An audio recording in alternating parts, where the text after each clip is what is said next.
Oke teman-teman, balik lagi dengan saya Fikri Ridho. Seperti biasa saya akan bereaction soal sepak bola Indonesia dan juga tanggapan komentar dari netizen soal sepak bola tanah air. Seperti apa tanggapan mereka? Mari kita simak sama-sama. Let's go!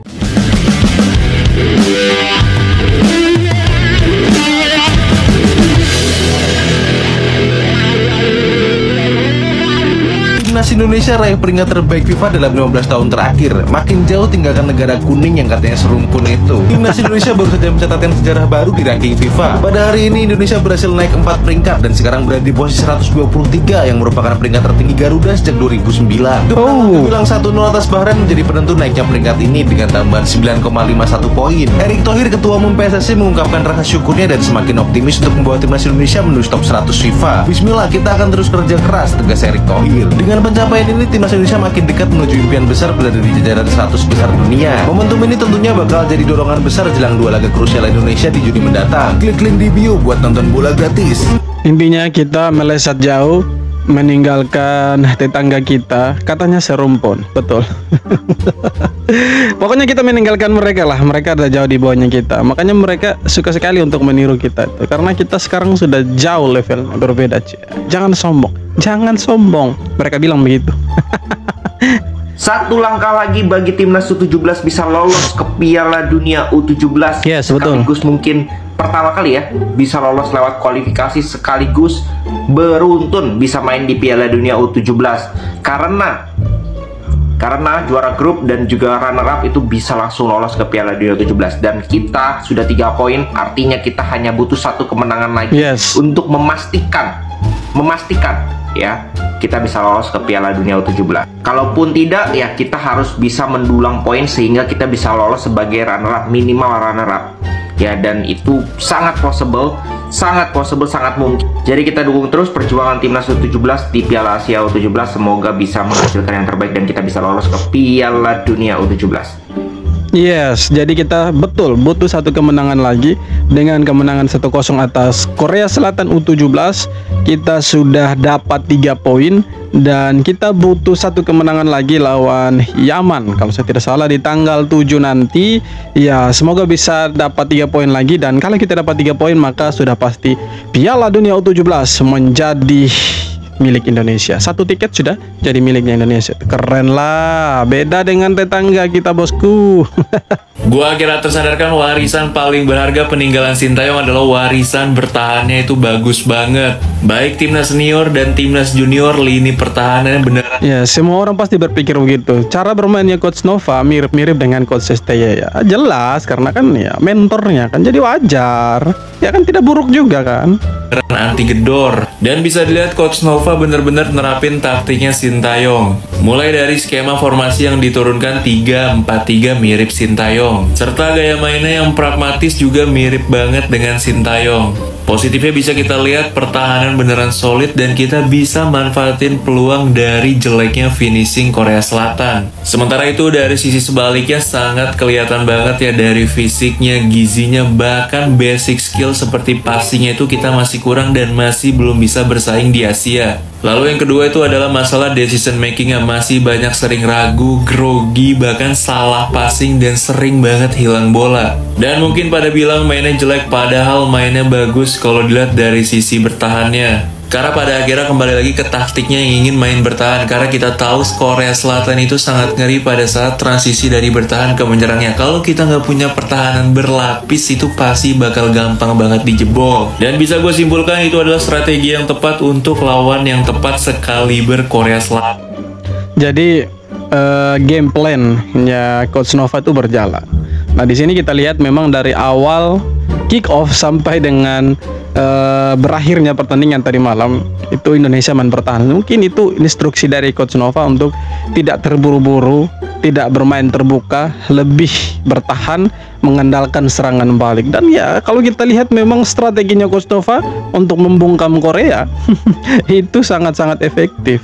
Nah, kita tidak butuh permainan cantik ya. Walaupun ada yang bilang percuma menang karena hoki, ya bodoh amat, kita tidak peduli, intinya 3 poin, bosku. 3 nasib berbeza untuk negara A. 3 nasib berbeza untuk Vietnam, Thailand, dan Indonesia. Malaysia kemana? ASEAN ya. yaitu Thailand, Vietnam, and Indonesia. Thailand sepertinya mereka kalah dalam perlawanan pertama mereka dengan Uzbekistan. Sekarang ni mereka di kedudukan yang nombor 4. Manakala untuk grup B, Vietnam sekarang ni nombor 3 ya dalam kedudukan. Mereka ada Japan dan Australia weh. Memang lain macam. Tapi Indonesia bernasib baik dan langkah yang baik mengalahkan Korea Selatan. Right now dia orang nombor 2. Rasanya kalau Indonesia menang selepas ni menentang Yemen dan Afghanistan, rasanya mereka dah automatik layak ke next round. Vietnam 50-50 masih lagi boleh layak, dan Thailand we don't know adakah mereka boleh layak atau tidak. Terpulang we don't know. Uzbekistan atau Saudi Arabia mereka temu nanti kalau seri ke apa ke, mungkin ada peluang 50-50. Tapi Indonesia masih lagi boleh layak, insyaAllah. Awapun untuk AFC Under-17 Asian Saudi Arabia 2025, kita ingin lihat Indonesia, Thailand, Vietnam layak ke next round lah. Kita doa yang terbaik untuk wakil ASEAN untuk pergi lebih jauh. Jangan iri hati dan jangan komen-komen negatif ya. Be respectful. Itu saja. Ya, keren lah Indonesia. Satu-satunya tim dari Asia Tenggara yang memenangkan pertandingan di laga perdana di Piala Asia U17 di Arab Saudi. Vietnam kemarin 1-1 dengan Australia. Thailand dibantai sama Uzbekistan 4-1. Cuma Indonesia yang menang, yang lain out.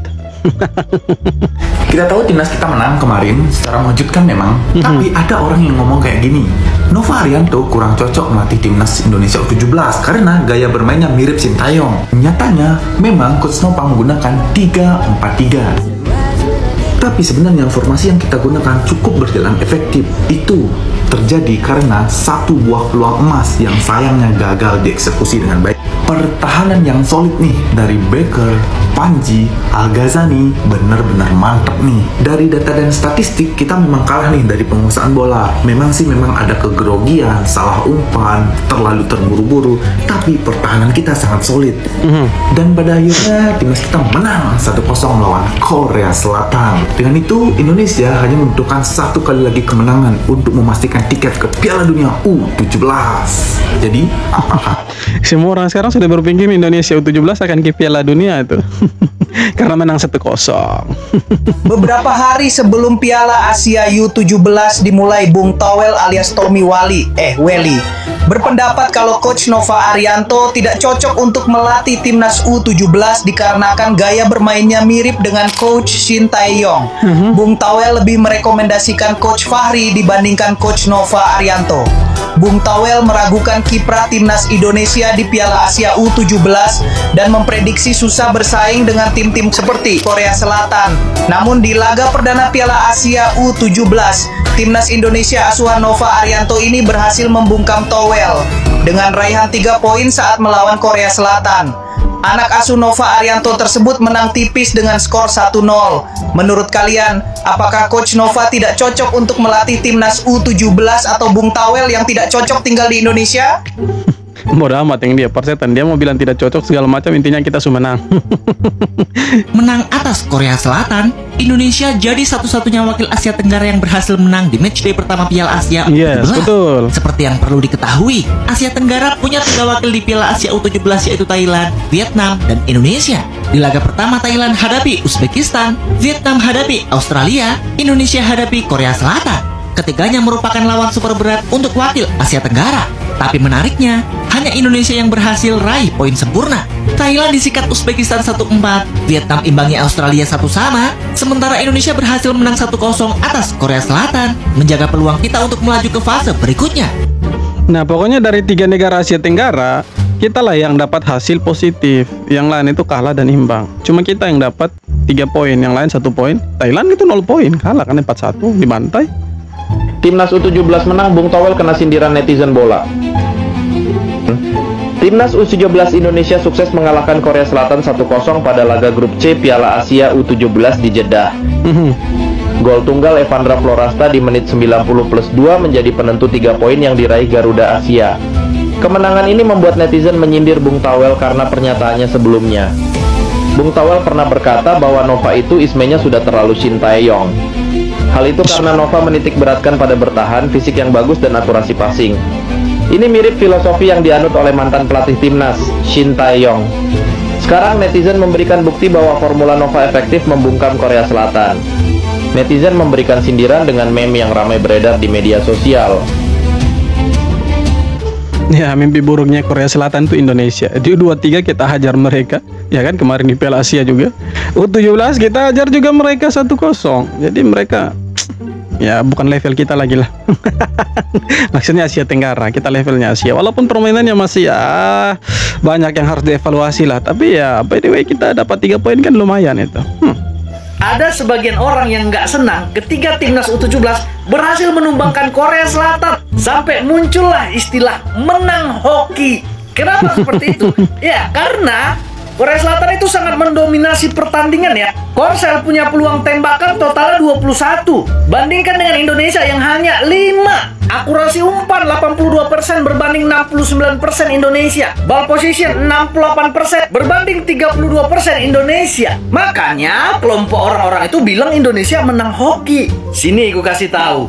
Sepak bola menyerang itu bukan segalanya. Total football bukan segalanya. Betul. Jangan karena digiring oleh beberapa pandit yang anti sama sepak bola bertahan, kalian ikut-ikutan anti sepak bola bertahan. Inter juara Liga Champions 2010 itu pakai sepak bola bertahan. Chelsea juara Champions 2012 pakai sepak bola bertahan. Italia dapat 4 Piala Dunia sepak bola bertahan. Disitulah cerdasnya Nova Arianto. Dia tahu Korea memiliki keunggulan secara kualitas, secara fisik, secara tinggi badan. Makanya dia pakai sepak bola bertahan dengan mengandalkan counter. Harusnya kalian jangan bilang Indonesia menang hoki. Harusnya kalian senang dong, kan Indonesia yang menang. Pagi ini di media Korea Selatan itu viral itu berita Indonesia tumbangkan negara mereka. Ingat ya, sepak bola menyerang bukan segalanya. Salam Dimat. Mau menyerang, penguasaan bola tinggi segala macam, akurasi umpannya lebih tinggi, tapi kalau ujung-ujungnya kalah kan percuma.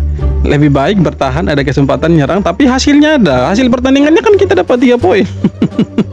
Yang anti dengan sepak bola bertahan ya sudahlah. Biarkan mereka dengan total football menyerang mereka, dengan filosofinya mereka, dengan kita yang berharap timnas Indonesia menang dengan cara apapun, intinya halal, tidak haram di lapangan. Kan itu sebenarnya.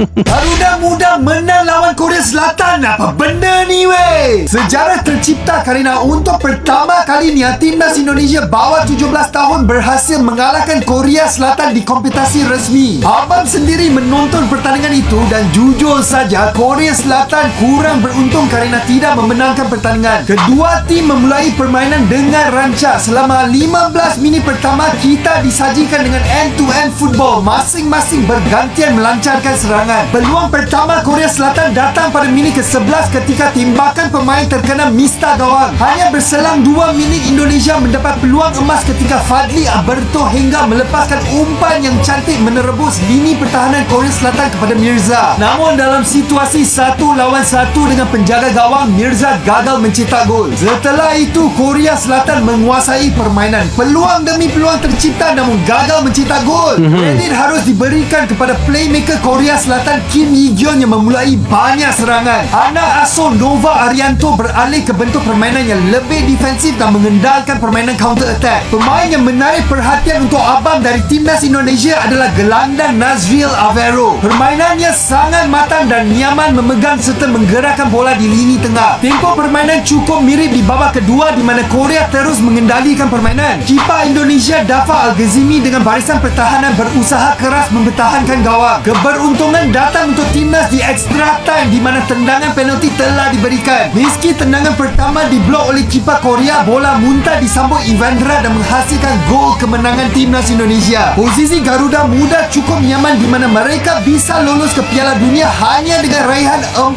poin dari 2 laga berikutnya. Gimana geng? Adakah kalian confident dengan peluang timnas Indonesia bawah 17 tahun lolos ke Piala? Ya, confident. Pasti kita percaya diri lah, karena kita sudah punya modal 3 poin. Itu modal penting. Kita cuma membutuhkan 1 hasil imbang dari 2 laga tersisa, tapi ya saya yakin kita bisa dapat poin sempurna. Kita bisa dapat 6 poin dan plus 1 imbang lah. Ya mentok-mentoknya begitulah ya. Tapi kalau kita mau berpikir secara ya garis besarnya saya pikir ya kita 6 poin cukup lah untuk ke Piala Dunia U17. Tapi kalau bisa 9 poin kenapa tidak kan gitu. Kalau kita dapat 9 poin kan kita sapu bersih semua pertandingan. Kasih kalah Afghanistan, kasih kalah Yaman, itu kan sudah modal untuk kita ada di Piala Dunia. Dan sekali lagi timnas Indonesia U17 luar biasa, bisa kasih kalah Korea Selatan. Dan ya warga Korea Selatan tuh ngamuk-ngamuk. Kenapa mereka punya timnas U17 bisa dikalahkan sama Indonesia? Tidak U23-nya, tidak U17-nya, dihajar habis-habisan sama Indonesia. Siapa dukunnya Indonesia? Ya STY lah. Oke teman-teman, sekian video kali ini. Terima kasih banyak sudah nonton dan yang terpenting jangan lupa subscribe. Thank you.